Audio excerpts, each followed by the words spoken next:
Hello, everybody. What's going on? Welcome back to Heavily Contested, hosted by me, Chris Beltran, and my boy right here, Matt Muina. Before I get into today's episode that's going to cover a whole slew of topics, I want to get into something real quick. I want to send my apologies to Goran Dragic. On last episode, I really felt like I slept on him, and I don't know, Matt, I don't know how you feel about that, but I have to say it, bro. We have to start the retire Goran Dragic's number jersey campaign. Whatever the fuck you call it. I fucked it up, but you get the point. Retire the man's number. He deserves it. But anyways, let's transition into the series right there. Heat Bucks.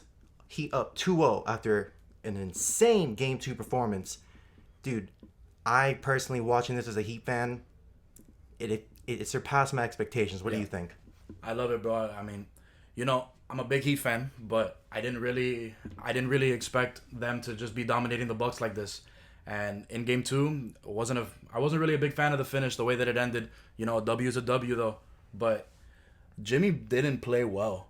He didn't play well at all. And we were still able to overcome him scoring, 12, 15 points? He really didn't get much done. I mean, as far as the offensive end is concerned. Yeah, and everybody else in the lineup really stepped up. We had 6 or 7 guys in double figures. The first time in Heat history that's ever happened. It was... let me tell you something. When I was watching that game... So, I'm going to do a quick little shameless plug. We got an Instagram, at Heavily Contested Pod. Follow us. All the time I'll be posting news, clips, all that stuff. But in doing so, I was looking at these clips in the middle of Game 2. While watching the game live, I tried to look back at halftime. How was the first half going? And I'll tell you, man, most of the highlights that I saw for the Bucks, it was mostly just Giannis dunks or little layups. They were getting clamped in the paint for the majority of the time. And dude... The craziest thing was if you watch some of their plays, especially in the second quarter, it was almost as if Dragic, Andre Iguodala, who was amazing before he got injured, which I think people say that Kyle Korver did that freaking move on purpose.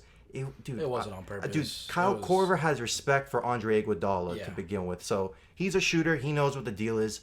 But Iguodala, Jimmy, and freaking Dragic, there it is. Everybody they were picking up passes, bro. Yeah. Everybody stepped up offensively and defensively. We had 7 guys in double figures.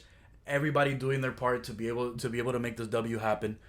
And like I said before, even though the end of the game was trash, and the officials should not dictate the end of games. So you, as a Heat fan, you didn't like watching that? No. So as a basketball fan, I didn't like watching that. As a Heat fan, fuck it. W is a W. Yeah. But at the end of the day, as a basketball fan, you hate to see the officials like make an impact at the end of the game. They should have let everything go, because they were touch fouls. Mm-hmm. The little touch on Chris Middleton, not a foul. The little touch on Jimmy Butler, not a foul.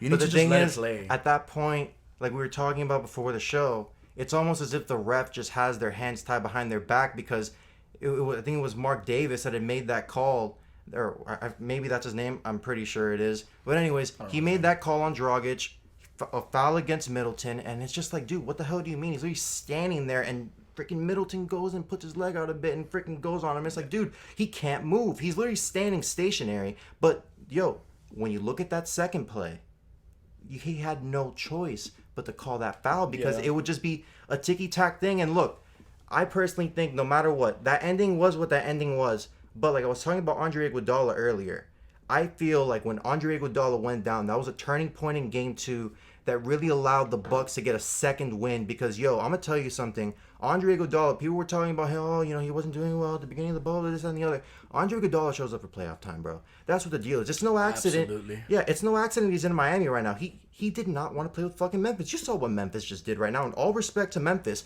But even with Andre Iguodala, with Jaren Jackson out, that wouldn't have done shit. Mm-hmm. Even with Jaren Jackson, they wouldn't have done shit. There's certain teams that like, I'm sorry, you just show up to the bubble, and it's like, we know we're going to lose. The Grizzlies are one of those. Yeah. So, Andre Iguodala coming here, he sees the floor differently. Huge. And that guy, I can't describe it to you, but I really think that is the best pickup of the season next to Jay Crowder. Mm-hmm. Pat Riley really fucking ate it up. But at the end of the day, bro, when I was watching that game, it was all Heat. It was. That was my biggest thing. It was a defensive, it was a mauling, in my opinion. And I think for Game 3, which is happening in a couple of hours, it's going to be really interesting to see how exactly the Bucks can recover, because if you look at the previous games, I feel like the Bucks offense is almost stagnant in a sense. What do you think? I think the Heat defensively have just been they've been so scrappy. They've been able to get turnovers because the Bucks are very turnover prone, and the Heat have been able to take advantage of that.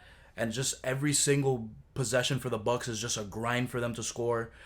I feel like the Heat are just saying if Giannis wants to score, Giannis can score. Let it happen. Right. But everybody else is not gonna get buckets here. But nobody else is gonna get buckets because Chris Middleton he was okay in game 2. He's been solid. But the Heat, game 1 he was fine. Yeah, the Heat have dominated. The Heat have dominated physically the first 2 games in the series, and it's just like we were saying in the first episode. It's just the culture that the Heat have. Is we're gonna fight you. We don't care who you are. We don't care if you have the MVP, Defensive Player of the Year. We don't give a shit. It doesn't matter. Those are just awards. Yeah, we're gonna battle you to the horn. And like a prime example of just this Heat culture is Goran Dragic. Goran Dragic has been the unsung hero of this series. He's been a savage. Yo, Goran Dragic, his jersey needs to be retired. Yeah, the unsung hero of these playoffs has been Goran Dragic. I wouldn't go as far to say this guy's jersey needs to be retired. How? Please tell me how you don't think Goran Dragic... Okay, what Heat jerseys are retired? Right now it's LeBron, Tim Hardaway. It'll be D-Wade. D-Wade, Bosch, Alonzo Mourning. And Shaq.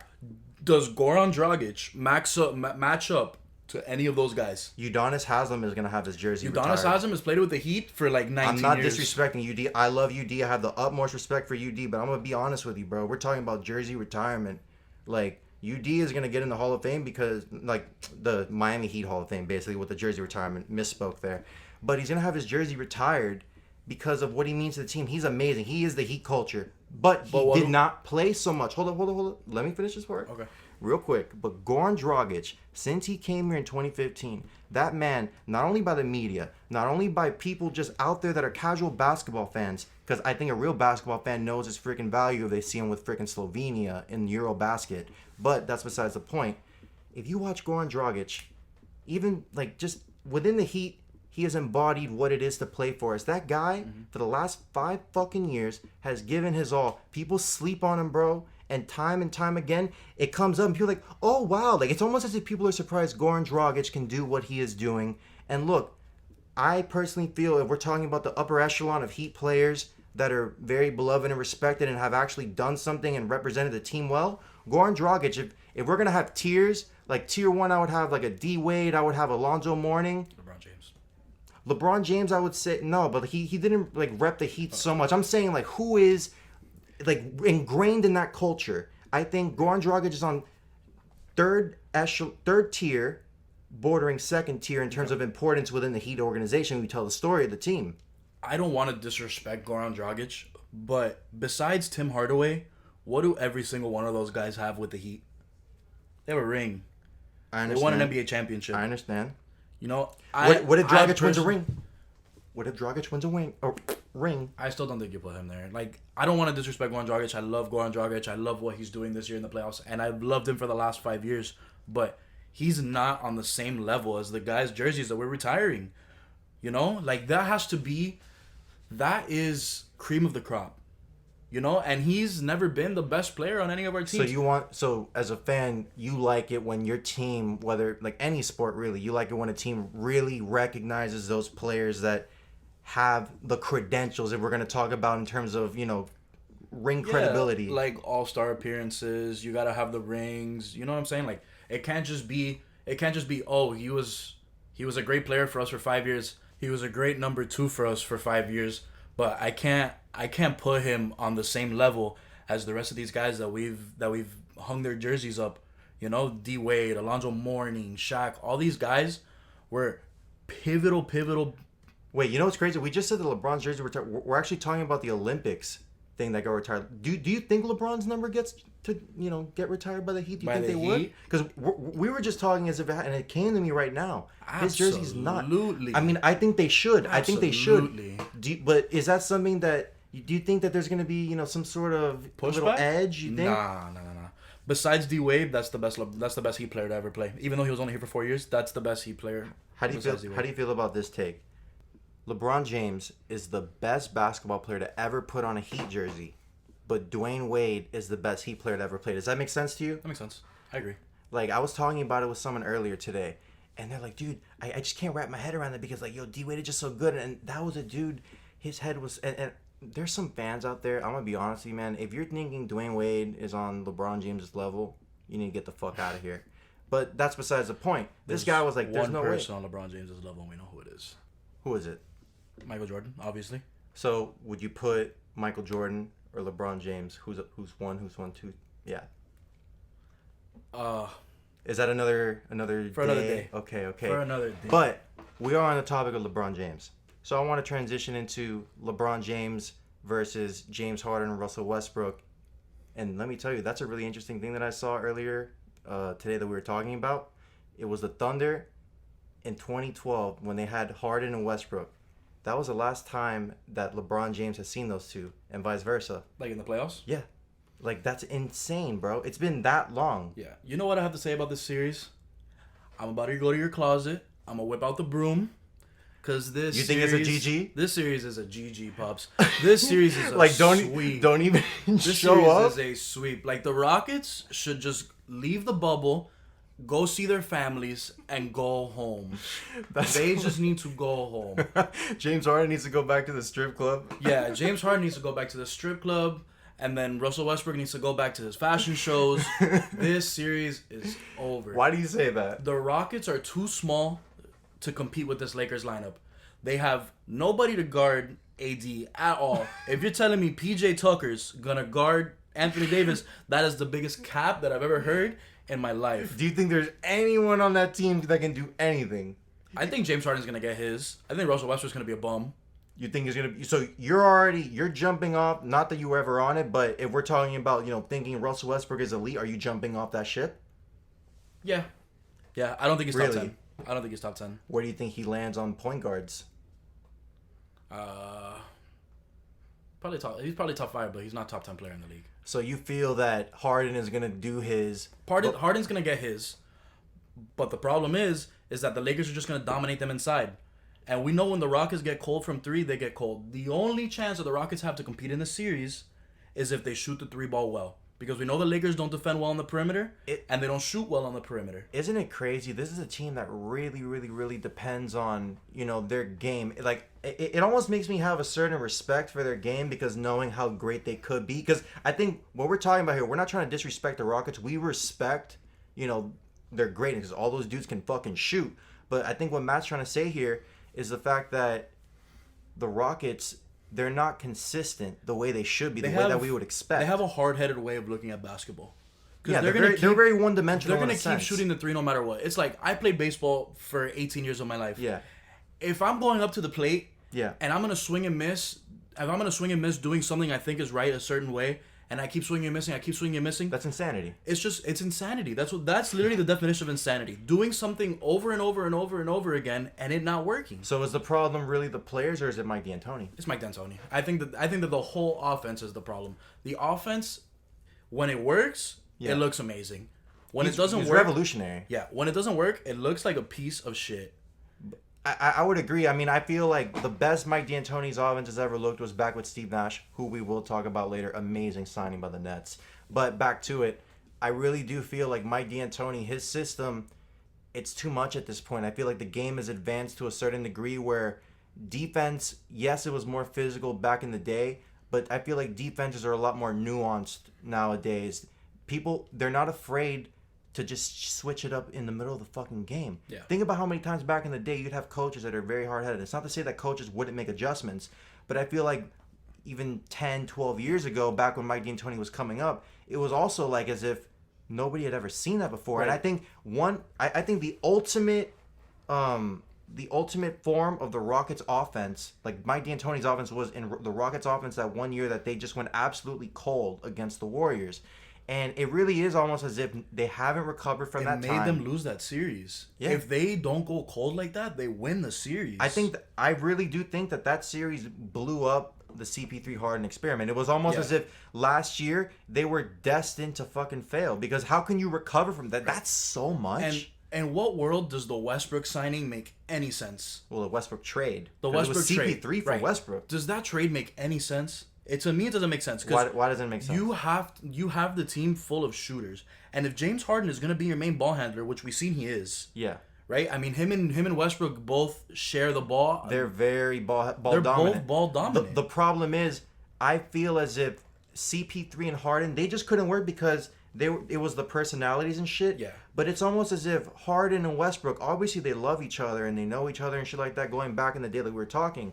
But it's just their play style. It demands so much, but the problem lies in the fact that I would probably take CP3 and Harden on the fact that CP3 could at least fucking put up a J. Right, and CP3 Westbrook can't shoot. CP3 can play off the ball if you ask him to. And Not that he's gonna necessarily want to, because he wants his ball. Yeah. But he can play off the ball if you need him to. Westbrook cannot play off the ball. He, in this day and age in the NBA, if you go back to the 80s and you put Westbrook there and you tell him to play off the ball, you give him the ball in the post and you're chilling. He's very reckless. Yeah, he's Seriously. very reckless. Turns the ball over so much. The other day he was like the first game in I don't know how long that he didn't have a turnover. That's insane. Because the game before, it was in game 6, he turned the ball over 7 fucking times. That's obscene. Any other player, if you're not Russell Westbrook, your ass is getting sacked, dog. Yeah. Like, it's Russell Westbrook and he's getting paid a fat dime. And also, sorry, bro, you got no choice but to fucking burn because you're playing your old team and the dude you got traded for. And CP3 was coming at them like a dog last CP3 series. the MVP of that series. Even though they lost, CP3's the MVP of that series. It's insane. But yo, wait, let's get back to the Lakers Yeah. now. Rockets, you already know how we feel. Lakers, how do you feel? I think the Lakers are going to sweep this series. I think that it's going to be just 4-0. It's going to be nice and clean for LeBron and AD. So you feel like this is a tune-up for the Clippers, This is a tune-up for the you would Clippers. say? Because obviously, I don't think the Nuggets have a fucking chance. That Clipper Nugget series is another one. That's a not joke, close. dog. That's a joke series. That's even more of a joke than this series, though. The problem with the Nuggets, right? Wait. Lakers. Okay. Go back to the We're Lakers. so excited to talk about that series. It's Yeah. insane. So when the Lakers are, like I said before, they're too big. Like, they're too big for the Rockets to be able to compete. Yeah. You know, I it's definitely just- agree. It's a matter of... I don't know what the hell, and I respect Daryl Morey, him and his MIT degree and shit like that, but it's almost as if Daryl Morey, I feel like he's just gotten a little bit, he pushes the boundaries, but I think it's gone way too far at this point, where it's almost as if if you know basketball, you just know it's simple. If you have 5 dudes that are max 6'8", what the fuck are you going to do when you face a dude where, yeah, you may have the first 3 dudes. You may have a point guard that's going to be a solid 6'1", 6'2", or even 6'3" max. Then you're going to have a freaking shooting guard that's going to be around 6'5", 6'6". And then obviously you're going to have your 3 that's going to be 6'8", 6'9", max. But then you look at your power forward and you look at your center. Dude, you're already talking 6'10 plus. That's already not only height, but you can already assume weight is going to be behind that. Mm-hmm. So it's just simple fucking physics, bro. It's not going to work. And the Lakers, look, I really feel as if everybody's, disrespecting them, sleeping on them because, yes, it is a LeBron team. And I do agree that team is way too dependent upon LeBron and AD. Yeah, they're not very good. They're not very good anywhere else besides LeBron and AD. If Anthony Davis has an off game, that's going to affect LeBron, and it's just a domino effect. It's a very symbiotic relationship. The thing with this series is AD, if I'm AD, I am looking at the series and I'm foaming at the fucking mouth. You think Kyle Kuzma's foaming at the mouth right now? You think this is his chance to kind of step up a bit? I'm sorry, Kyle Kuzma. No, we're not talking about Kuz. No, okay, no. Sorry. Kyle Kuzma's not an X factor. That's my dog, bro. Anthony Davis is the X factor to this series. Okay. Anthony Davis is the one player that's gonna make and break the series because I think Anthony Davis is the X factor of the playoffs. I agree. That's not a hot take at all. Yeah. I really do think if Anthony Davis gets his shit together, not to say he's not great, but in the playoffs, if he can do this shit, oh my god, he's the best big in the playoffs. 1. He's the best big in the playoffs by far. He's so important. The thing is like he comes if he comes into the Rockets series and he dominates the boards and he dominates in the post. Yeah. There's no shot the Rockets win. Because then you got to double him, and then you leave other people open. Not that the Lakers are the greatest 3-point shooting team in the world. Yeah. But you're gonna have some guys that knock some shots down. You need that. Yeah. AD is gonna absolutely dominate this series, and this series isn't gonna be close. I don't even think it's a conversation. Well, we only got one way to find out. We got to start by watching Game 1 today. Yeah. Yes, sir. And now we'll transition to the other LA team, the one that we were just fucking foaming at the mouth to talk about because it's such a fucking hilarious matchup. Clippers Nuggets. No disrespect to anyone on the Nuggets, but y'all don't have a fucking chance. What do you think? The problem is the Clippers have way too much star power for the Nuggets to even compete with. The Nuggets do have two rising stars. Or Jokic is a star. He doesn't play fucking defense. Yeah, Draymond Green exposed his ass on that. Like, if you know basketball, like, you see he's not putting everybody. Yo, Draymond exposed his ass live on TV last night with inside the NBA, dog. Yo. What is it that he said? Yo, he literally, you know how Kenny's got that board all the way in the back that he runs to the highlights and plays? So, Draymond was on the TV. Yo, he was incredible.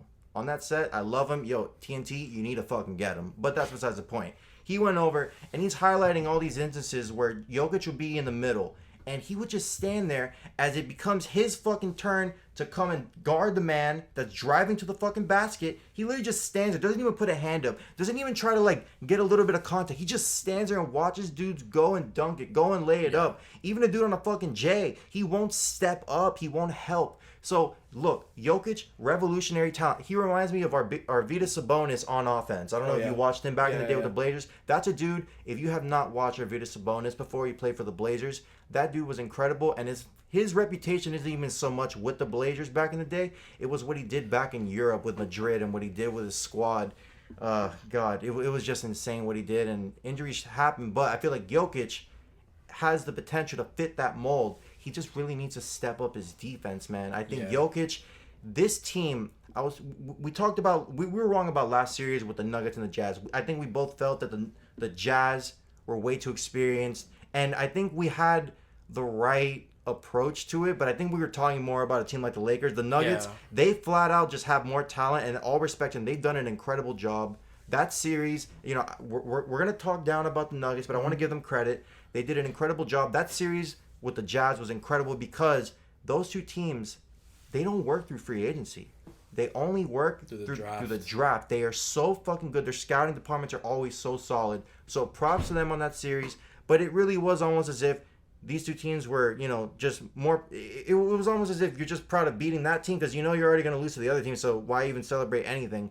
But it's just... I think the Nuggets with Jokic and Murray, they're a solid year or two away. Also, their supporting cast needs to develop a bit because they're young. I think that the Nuggets need a big star. It's very hard for them to get a big star because they're a small market team. Bro, just come smoke some weed in Colorado. I would go sign there. Come on, dog. No, I'm fucking around, but yeah. What do you think? But the problem is that just Denver doesn't have like that guy. Because Jamal Murray is really, really good, but he's still not that guy. You know what I'm saying? Like, he's not on the level of Kawhi and Paul George, LeBron. Like, he's not on the same level of these guys. Do you think that Jamal Murray is on CJ McCollum's level? I think he's a little bit better than CJ McCollum.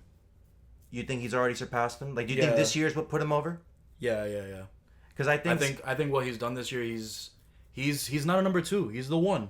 He's the one. It's crazy because going into these playoffs, I think everybody assumed that Jokic was the number one. It's almost as if Murray has just pushed himself along, and he's established himself as just that lead guy. And I'm sorry to say, but I really don't think, you know, that really is going to keep going. Like, as far as that success offensively against the Clippers, it's going to be tough against freaking Patrick Beverly. You're going to have Reggie Jackson on. Those are freaking dogs, bro. Yeah. This whole series is a mess, especially for Paul Millsap, because he's going to have Kawhi and Paul George switching on him at certain times if need be. And Paul George's going to play the fucking four. He's going to have Trez on him. He's going to have Zubats on him. Yeah. And Morris, bro. That's it, man. That's something that I want to get into, too, is that the Clippers are so strong defensively. They're incredible. At every single position. At every single position, these guys have dogs that'll just get down and they'll grind defensively. Because if you need to stop, if there's one team in the league that I need to stop, I'm taking the Clippers. Without a doubt. Because Patrick Beverly's probably the best defensive point guard in the league. Yeah. The guy's an asshole, but he's the best defensive point guard in the league. All respect. Kawhi's the best defensive player in the league, hands down. Paul George, elite defender. Montrezl Harrell's a dog down there. You know, even Reggie Jackson can get down and defend when he needs to when he comes off the bench. The only person on that team that's weak defensively is Lou Will. And Lou Will is not out there for defense. He's there to get 20 points a night off the bench. Lou Will is here to get a fucking bucket and a bucket of wings. That's it, bro. That's all it is. Exactly. The freaking Nuggets are going to get four-pieced, going to get a fucking biscuit and get up out of there. Yeah. GG's, I'm sorry to hear it, but Clippers, congratulations. Now, we're on to the Celtics and the Raptors. That series? Yeah. I'm going to give you 3, dog. I'm going to give you a take right now. The Celtics are the best team in the NBA. The Celtics right now are That is the hottest fucking take I've ever. Are you the like hottest take. That's a hot ass fucking Nah, take to me, bro. The Celtics are the best team in the NBA. Cap, why? Okay, they have two elite scorers.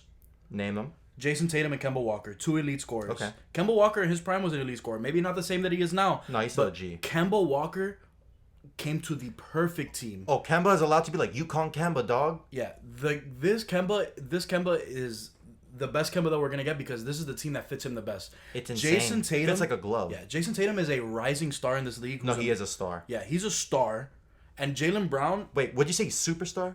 not superstar. He's a star. If he gets to the finals, is he a superstar? Oh yeah, oh yeah. So that is Jason Tatum for this season. Jason Tatum's on the verge. I feel like next season he would reach superstardom, but I feel like it would be if he gets there to the finals. And then they have Jaylen Brown, who's a dog defensively and offensively, and Marcus Smart, Marcus Smart is an animal. He is like Is an animal he's cut from the defensively. same cloth as not Marcus Smart, as fucking Pat Bev to me. Yeah, that's literally what he is. What? He's Pat Bev that can score. It's insane. You know, and he's then they a have nightmare for the Heat if the Heat get to Yeah, the conference the finals. only problem that I see with the Celtics is that their bigs are not the best. Because you have Enes Kanter, who's just purely a scorer, and that's fine. And Robert Williams plays fine, but then you also have Tice. Like, look, they're good. They're fine. You know that they're there they'll and get their you by. bodies. They'll get you by in the East. Right, they'll get you by. They won't get you by in the West. I think that they'll give the Clippers a run for their fucking They'll money. get eaten alive in the West. No. Dog, They'll are you give kidding the me right Clippers now? a run Are for you- their fucking no, money. Are you talking the big men? Or are you talking I'm just saying team? in general. The Clippers will have a very tough time with Boston. Anybody in the NBA would have a tough time with Boston. Well, what do you think about the Raptors? The Raptors, we can see now with the Raptors that they need that star. You know, they need somebody that's gonna will them to win. So have we learned that Pascal Siakam is not that guy, at least right now? Yeah, Pascal Siakam's not a star. Pascal Siakam's a very, very good player. So you think he He's was not a star. overhyped by the media? Nah, he's not overhyped. I think Pascal Siakam's a great player. But people are saying he's the number one option. People are saying he's the guy who's gonna fucking lead them. It looks more like Fred VanVleet and Kyle Lowry are those guys. He's not asserting himself. He's been off. Right. It's if crazy. he wants to be that number one, he has to assert himself. And he has to play like that guy. He has to be what Kawhi was with that 1 year that he was there. Yeah, it's my He God. really does. Like if they need that guy. And I don't think that Pascal Siakam right now is that guy. We can see how much Kawhi leaving affected them now in the playoffs.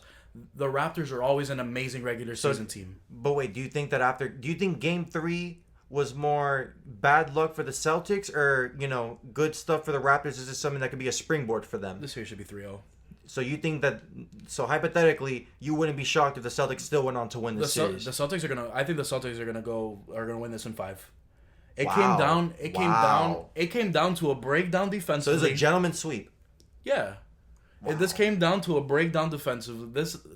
Anunoby made that shot. Anunoby OG. made this shot because it was just a breakdown defensively, and he ended up without anybody 15 feet of him to be able to get up that shot. And then Jaylen Brown came in like, yo, I feel so bad for him, man. He was far. He closed out. Yeah, bro. he closed out, but like, Yo, what a pass by Kyle Lowry. yeah, he knocked it down, you know. But the Celtics have dominated the first 3 games in this series. Yeah, I mean, if you would, sorry to interrupt, but like if you would have turned the game off at 0.5 seconds with Kemba making that fucking pass in the lane, you're like, all right, bro, GG's. You literally look at Twitter. I follow a bunch of Celtics fans. They're all losing it right now, and then it happens. But continue. Yeah, no, but the Celtics are gonna take this series. They're the best team in the East, debatably the best team in the NBA. You know, and just the Raptors need that guy, and right now they don't have that guy, and the Celtics have 2 of them. The Celtics have 2 of them of those guys. They have Kemba and Jason Tatum who can get them there if they don't have it that night. I think Jaylen Brown literally could potentially start scratching the surface of that if he didn't have someone like a Kemba Walker there. Yeah. Like Jaylen Brown, people were scratching their heads when he got drafted 3rd by the fucking Celtics. I think it was in 16 or 16 or 17. I'm pretty sure. No, 16. I'm pretty sure. But anyways, it's besides the point. Yeah. Everybody was scratching their heads, and he's turned out great. Mm-hmm. But there's the NBA is unlike the NFL and the MLB, where you just need a great team to win. The Raptors are a great team, but the NBA, you need a star to win. And it just shows it year in and year out that you need it. If you don't have it, you're not gonna win the ship. You're not gonna, and most of the time, you're not gonna get there. Prime examples, for I don't even know how long now. If you go back, if we go all the way back to the '90s, and you go to the Bulls. The Bulls have Jordan. Then when the Rockets had their run, they have Hakeem Olajuwon. Then you have the Lakers with Shaq and Kobe. Then you go to the Spurs with 3 Hall of Famers on that team: Manu, Tony Parker, and Tim Duncan. You go back to the Lakers who have Kobe, who's going insane with Powell. Right. Then you go Celtics who had the first big 3. Well, they were before Kobe, but yeah. Yeah, but in the same time period. Yeah, I get what you're saying. Sorry. And then you transfer over to the Heat, who have the big 3. My God, this is amazing. Right, and then you have the Warriors with their amazing. They have 3, 4 Hall of Famers on those teams too. So in the NBA, you need stars to win. You won't win if you don't have stars. So we already agree that the Celtics and Raptors are done, but do you think that a team like the Nets, with the hiring of Steve Nash and bringing him into the nucleus with Kyrie and KD, do you think that this will really make a difference to catapult them? I feel like Steve Nash is just an amazing hire for the Nets. I feel like the Nets, with or without Steve Nash, we're probably going to, in my opinion, are going to be the best team in the East next year. Really? Yeah, because you have 2 top 10 players in the NBA in Kyrie and KD. Yeah. Who are just going to... KD, we don't know what... these Achilles injuries are always a bitch. It's rough, man. And it's always rough. I hope he does well. But KD's always come back from injury strong. And we know that. Yeah, we know KD's a baller. Right. Steve Nash is just a great hire for the Nets in general because he's going to take... Kyrie's already a great player. I feel like he could take Kyrie to the next level as a leader and as a distributor, like as a passer. Steve Nash was able to take a team who probably wasn't the most talented team, him and Amari Stoudemire, and then a bunch of guys who could shoot. Yo, but you had Sean Marion. Yeah, they had a lot of guys. That team was very good. But Steve Nash was the nucleus of that team. Steve Nash is the leader. I feel like he could help Kyrie just become a leader instead of that guy who's always trying to, how Kyrie is. Kyrie's a tough personality in the locker room. Yeah. He's always been a tough guy for people to handle. I just feel like Steve Nash would just be so great for them. And also, Steve Nash was in the Warriors organization when KD was there. So he takes that offense that KD's already comfortable with, and he implements his own things with what he learned with Mike D'Antoni, and he takes a small part of that, and he puts that into that Warriors offense. I think this could be a lethal team next year. I think that they can make a run of the finals next year. I really find the Nets to be a really fucking dangerous team. Bouncing off what Matt said, incredible points. It's that, there's also that relationship with KD and Steve Nash that was bonded and formed in Golden State. I'm pretty sure, there's no accident that Kyrie and KD, let's be real, they fucking signed off on this. But Steve Nash, people are calling him out saying he has no experience and things like that. Excuse me, he doesn't need any introduction, nothing. It's Steve Nash. He has the credentials, more credentials than, Steve. No disrespect to this guy, but Stephen A's favorite, Mark Jackson, Ty Lue. Are you kidding me? We know Ty Lue for getting fucking stepped over by AI, dog. Get out of here. He's a meme. Ty Lue was not a coach. LeBron was the coach. Ty Lue did not coach the Cavs. LeBron James coached the Cavs, and Ty Lue was like, Bron, what do you want to do? Bro, what do you want to do? And then he calls the play afterwards, right? Yeah, and it's like, Ty Lue was not the coach. And Mark Jackson just make it like this. He's with the Warriors. Bro. He was with the Warriors, and they were getting beat in the first round every year. Steve Kerr comes in, they go 73-9, and they win the NBA Finals. And he's calling all their games, bro. Yeah, and that guy's so salty, bro. Oh, he's so salty. Fine, you laid out the grounds for the team, but Steve Kerr just took that team and just... He went to the next level, bro. Yeah. And it's just incredible because Steve Nash is a 2-time MVP. He's a Hall of Famer. Dude, Mark Jackson's not a Hall of Famer. Ty Lue ain't no Hall of Famer. And also, man, it's just Steve Nash. He knows NBA organizations. Yeah. He's been in the Warriors organization. What did you say he was? He was the GM of the Canadian national basketball team. He knows these organizations, and he knows more or less how they work. And I'm sure he's going to have, his rough patches along the way, but the guy's going to figure it out. Yeah. 100%, bro. I just feel like a lot of people are scared because of the whole Jason Kidd situation. But here's the thing, bro. You look at a Jason Kidd, but then you also want to look at a freaking former player like a Larry Bird. You want to look at a former player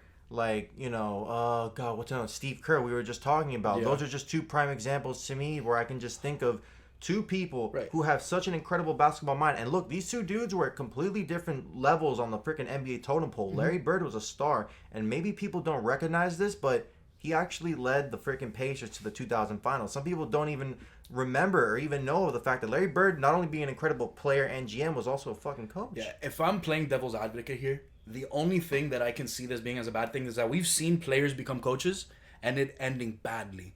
Isaiah Thomas with the Knicks.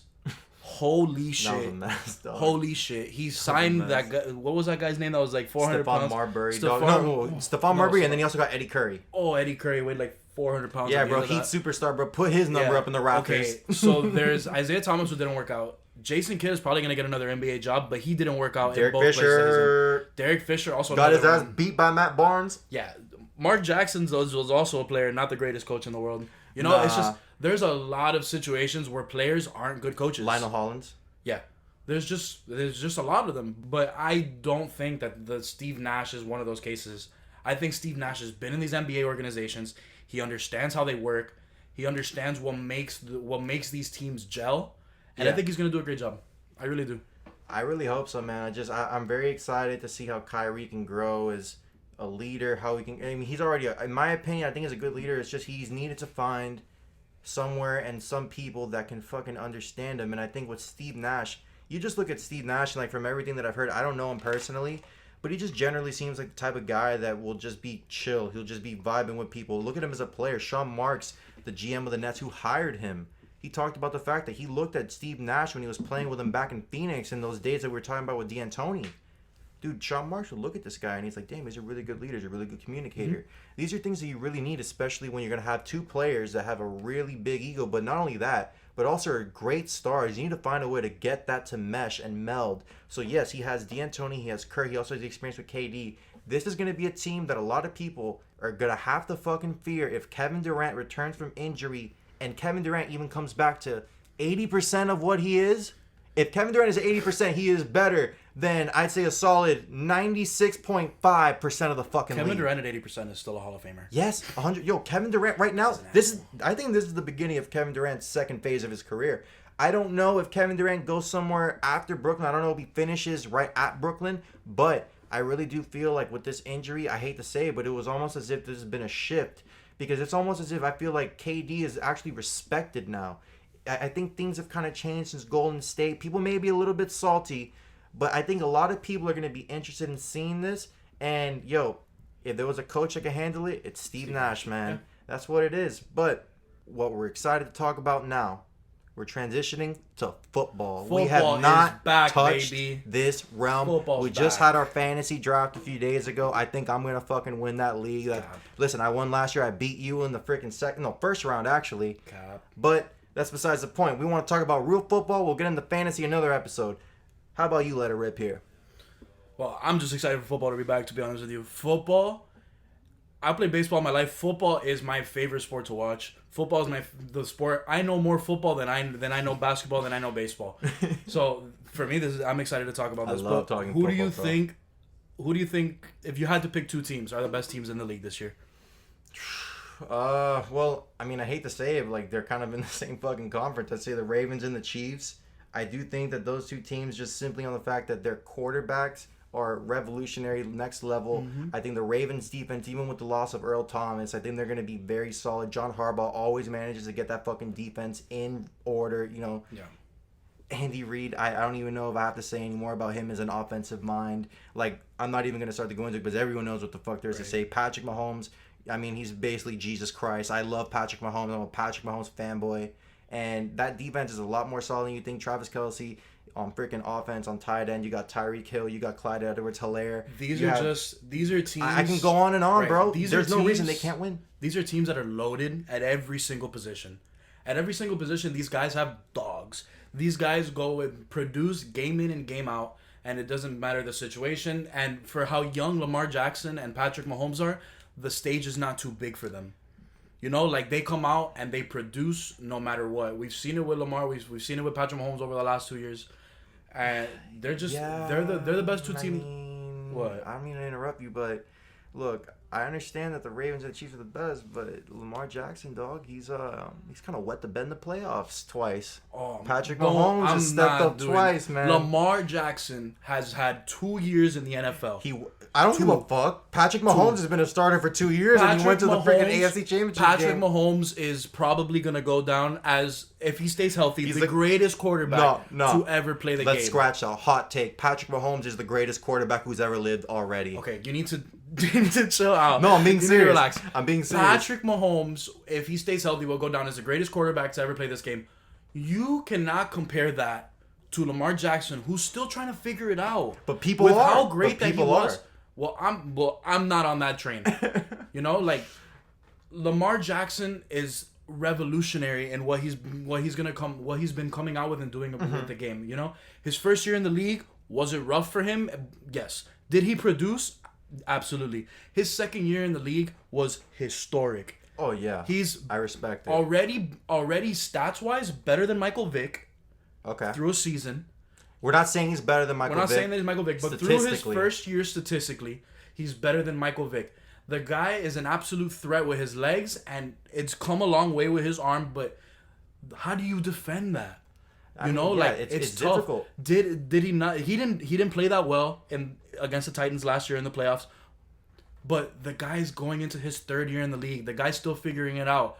Not everybody's Patrick Mahomes that they come into the league and they're just fucking dominating as soon as they come in. I feel you. It's gonna take time for Lamar Jackson, but I'm not gonna say like Colin Cowherd says on his show that these guys are gonna go 16-0. No, he's tripping balls sometimes. Yeah, man. but they're going to be the best team in the AFC. That's a hot take to me. I think the Chiefs are gonna be the best. But it's gonna be very you know what, man? But we'll talk. I think we can agree they're gonna be 1 and 2. But what do you think of some sleepers though? Sleepers. Either in the AFC or NFC. I always love the Seahawks because Russell Wilson is my favorite player. Okay. I think the Seahawks are always going to be great because of Russell Wilson. So you think so? I mean, I agree with you that Russell Wilson has the capability and the fucking potential to turn a team that's like probably, let's say, middle of the pack, kind of like below average. He can make them above average, nearing like, I'm not going to say elite, but below that, on the fact that man, the way he views the field, everything he does, Pete Carroll, the way he's got everything set up, they're always set. Yeah. And if I have to pick another sleeper, Atlanta Falcons. I think Matty Ice. I think the Atlanta Falcons are finally going to have their bounce back. Is this the year they come back from 28-3? Oh. Okay. They recover from 28-3. The Falcons are going to be a very good team this year. I see them either winning the division or getting it in the wild card. Okay. It's tough to win the division because the Niners are in their division. Yo, but... okay, sorry. Not the Niners. The Saints. I was going to say the Saints. Yeah, but then you also have the Bucks. You think the Bucks are going to be fine with Tom Brady, Fournette? You're going to have Mike Evans. Fournette is a great signing for them. You think? Because the only question mark that we had is that if their running back, Ronald Jones, was going to produce. And now they don't even have to worry about that. They have a solid, established running back in Leonard Fournette, who he's hurt a lot. What a pickup, though. Yeah, he's like just hurt based a lot, on potential. Mm-hmm. You have Leonard Fournette, who's a really great running back when he's healthy. Mm-hmm. Mike Evans, who's probably the best, besides DeAndre Hopkins, the best jump ball receiver in the game. I can respect that. Chris Godwin, who just had a breakout year. Gronk is a wild card. I don't know about Gronk. I really am interested to see how Gronk is going to do. But no, listen, I think Gronk is a wild card. But I think the greatest wild card is going to be what Bruce Arians and Tom Brady could do and how they can change that offense. We already saw what Bruce Arians could do last year with someone like a fucking Jameis Winston. We've seen what he's going to do with Andrew Luck and all these guys before him. But is this offense going to take more of a West Coast approach? Is it going to be something that Tom Brady's going to be slinging that ball? Obviously, he's got the receivers, but now he has a history of playing with some backs. Bruce Arians' offense is very complicated because I read an article, Carson Palmer talking about the Bruce Arians offense, and it's not something that's easy to comprehend. It takes time, but if there's anybody that's gonna understand it, it's Tom fucking Brady. Yeah, I mean, the GOAT, bro. Like literally Tom is the GOAT. Like straight the fuck up, man. Right now, Tom's the GOAT. But if Tom Brady's able to produce the way that he was able to produce in New England, the Bucks are gonna make the playoffs. I don't know how far of a run they're gonna make. I don't know what Tom Brady has left in the tank, but every time we fucking doubt the guy, he goes and he wins a ring. Who in the NFC do you think we talked about the Ravens and the Chiefs. They just happen to be the two best teams. But who would you say if you had to choose the two best teams or three best teams in the NFC? Who would they be? NFC, Niners, Saints, and probably, I hate to say this, but the Packers. You think the Packers also? Yeah, Packers and Vikings are kind of like, like right there. not one and the same because they're very different, but they're very close to each other. Look, I'm gonna say, you already know I'm a Vikings fan, dog. Yeah. The Vikings. I don't know how that team's gonna do. Kirk Cousins. I mean, that's my freaking quarterback. He speaks like a dumbass, but Hot take. Ready? oh man. Kirk Cousins with man. limited fans is gonna ball the fuck out. You know what? I'm not even gonna question He's going to ball the fuck out because Kirk Cousins, we know on the big stage, his Monday Night Football record. Terrible, but Brutal. Anytime that guy's on primetime, he's a piece of shit. He's a completely different quarterback than he is on 1:00 games on Sundays. With limited fans and limited noise and just limited pressure, I think that Kirk Cousins is gonna have a career year. So does that mean that the Vikings get put in your top 3? I can't put him over Aaron Rodgers, so no. All right. So who else did you have? So are we talking about division winners? You know what? You might as well talk division winners, but then let's say the division winner that we think has the best chance. Okay, so obviously the West, the Niners are probably going to take that. I think the Rams have a bounce back year. Mm-hmm. I think that they make a run. They make a run with the Seahawks for the wild card spot, but the Niners are going to win that division again. The North, NFC North, the Packers and the Vikings are both going to go like Neck hand in and neck. hand. I mean, They're gonna go I neck feel and like neck, it's hand like in that hand. every year. It is like that. It's been like that for the last couple of years. But I think the Packers end up taking the division. The Vikings, I think sneak into a wild card spot. The NFC least. The NFC East, sadly, I hate to say this, but the Cowboys are probably winning the division again. Okay. Unfortunately, because the Cowboys are a mess, bro. Like that whole division is a mess. And you have the Washington football team. yeah, they're gonna be trash. They're gonna go 3-13 probably again. That's such a fucked up situation, bro. I personally like Carson Wentz and the Eagles a lot. I don't think they're a playoff team this year because they're always hurt. I don't know how I feel about listen, I'm sorry. I'm gonna say a hot take. Carson Wentz is fucking overrated. Oh my god. Like no. Look, Oh hear me. God. Look, no, let me explain. Carson Wentz is a phenomenal quarterback, but I'm saying as far as his stature is way too fucking high in people's eyes. Like, yo, that guy hasn't done shit yet. He hasn't done shit.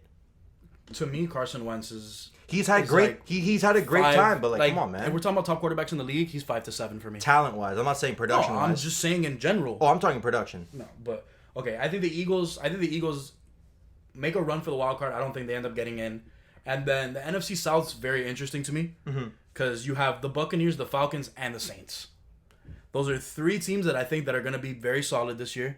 But I think the Saints end up taking that division. I think they're the most talented team in the division.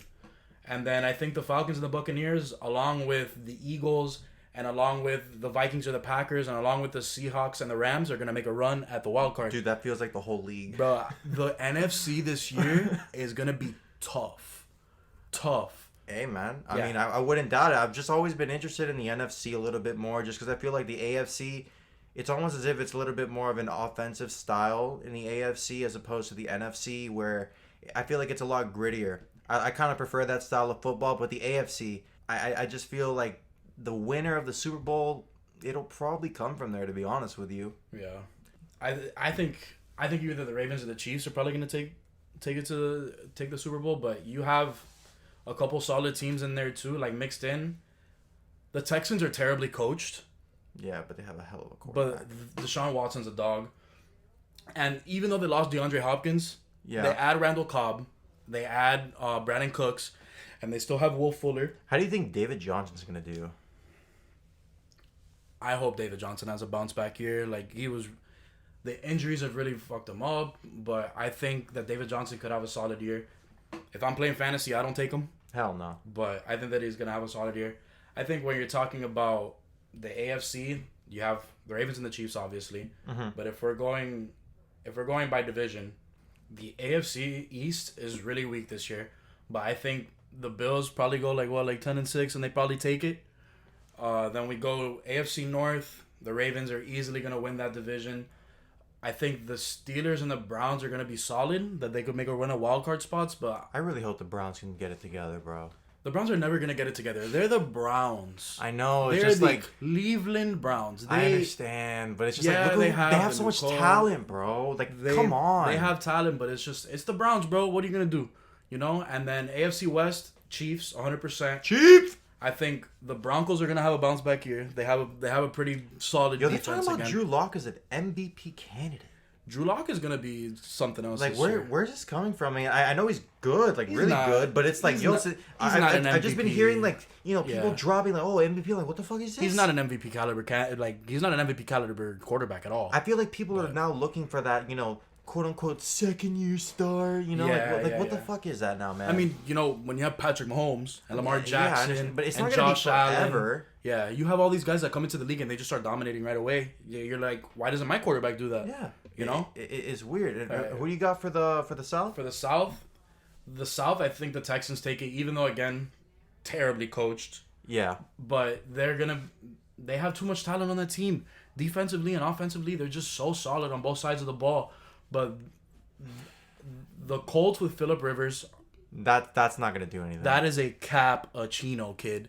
That's a cap and a half. What do you That's mean? a cap and a half. Phillip Rivers is washed.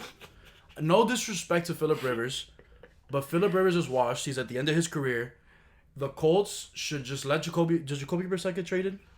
I don't even fucking No, know. Jacoby I just Brissett- stopped following the Colts a minute ago. I'll get into that again now. Yeah, and the Titans I think are gonna be okay, you know. But the problem is, you give Ryan Tannehill a big contract like we saw with the Dolphins. He's a piece of garbage after that. I've never liked Ryan Tannehill. Look, props to you, buddy. I'm glad you made it out of this fucking sinking ship that is this freaking city, Miami, for sports, except the Miami Heat. But dog, like if you can do it, good to you. But I really don't feel like But they're gonna do much. Just to sum it up, AFC division winners: Ravens, Chiefs, Bills, Texans. Wild card, I'll take the Steelers and the Broncos. And then NFC division winners: Niners, Packers, Cowboys, Saints. And then I think your wild card guys are probably Falcons and Bucks. I think the Falcons and the Bucks get those two wild card spots. NFC South special right here. So, sir. my God, we're going to wrap it up on that. I really appreciate everyone listening if you made it this far. Please make sure to like, rate, comment, subscribe, anything. We're on Apple Podcasts. We're on Spotify. Catch us on Instagram, Heavily Contested Pod. I post dope graphics.